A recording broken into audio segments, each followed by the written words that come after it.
بيع 6 قمصان ارتداها ميسي بمبلغ 7.3 مليون دولار. بيعت 6 قمصان ارتداها النجم ليونيل ميسي خلال مسيرة فوز الأرجنتين بكأس العالم 2028 لكرة القدم مقابل 7.8 مليون دولار في مزاد أقيم في نيويورك. وقالت دار سوثبي للمزادات إن سعر هذه المجموعة من القمصان حطم الرقم القياسي السابق لبيع تذكار مرتبط باللاعب، مما يجعلها التذكارات الرياضية الأكثر قيمة التي جرى بيعها في مزاد هذا العام.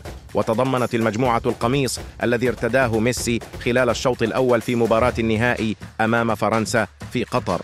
وقال إبراهيم وكتر رئيس قسم المقتنيات الحديثة في سوثبي: هذه القمصان التاريخية لا توثق فقط واحدة من أهم اللحظات في تاريخ الرياضة، لكنها مرتبطة بشكل أساسي بذروة مثيرة أكثر.